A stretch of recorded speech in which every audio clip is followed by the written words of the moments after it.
बच्चा बेलाको दुधे दाँतमा फोकस गरेर तपाईहरुलाई इन्फर्मेसन दिन गइरहेको छु। हामी मान्छेहरुमा चाहिँ नर्मली के एउटा मिसकन्सेप्सन हुन्छ भन्दा बच्चा बेलाको दाँत त हो निक्लेर गइहाल्छ, नयाँ दाँत आउँछ, त्यही भएर यसको राम्ररी हेरविचार गरिरहेको हुँदैनौँ हामीले। तर बच्चा बेलाको दाँत पनि कति इम्पोर्टेन्ट हुन्छ भनेर यसको इम्पोर्टेन्स बुझेकै हुँदैनौँ।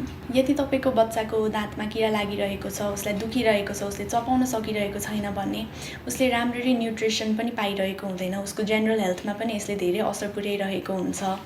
साथसाथै दाँत नहुँदाखेरि उसलाई स्पीच डेभलपमेन्टमा पनि उसले बोल्ने शैलीमा पनि चेन्जेस आइरहेको हुन्छ। यस्ता विभिन्न कुराहरू हुन्छन्। साथसाथै बच्चा बेला भनेको चाहिँ एउटा एकदमै इम्प्रेसनेबल एज हो। उसको यदि सबै पियर सबै साथीहरूको दाँत राम्रो छ, हाँस्दाखेरि स्माइल राम्रो छ, तर उसको मात्रै दाँत किरा लागेको छ, ऊ खुलेर हाँस्न सकिरहेको छैन भने चाहिँ उसको फेस र जको डेभलपमेन्टमा पनि दाँतको प्रेजेन्स र एब्सेन्सले धेरै रोल खेलिरहेको हुन्छ। यस्ता विभिन्न कारणहरूले गर्दाखेरि चाहिँ बच्चाको दाँतमा पनि हेलचेक्राइ गर्नु हुँदैन, यसलाई सफा राख्नुपर्छ।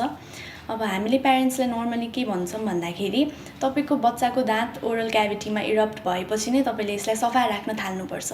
फुल सेट अफ टिथ आएर बल्ल ब्रस गर्न थाल्छु भनेर कुर्नु हुँदैन। एक दुईवटा दाँत आउँदाखेरि पनि बरु सफा कपडाले पानीमा भिजाएर यसलाई पुछेर सफा राखिदिन सक्यौँ भने किरा लाग्नबाट बच्छ। र बिस्तारै बच्चाको एज पनि इन्क्रिज हुँदै गरेपछि उसले आफै ब्रस गर्न ट्राई गर्यो, तर मन्जन चाहिँ निलिरहेको छ, उसले थुक्न जानिसकेको छैन भने चाहिँ हामीले किड्स टुथपेस्टबाट स्टार्ट गर्न सक्छौँ उसलाई ब्रस गराउन।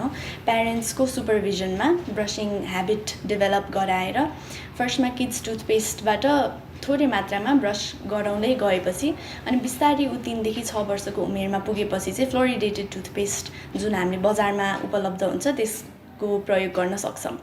र एउटा मेन डिफरेन्स चाहिँ ठुलो मान्छे र बच्चाकोमा के हुन्छ भन्दाखेरि टुथपेस्टको अमाउन्ट।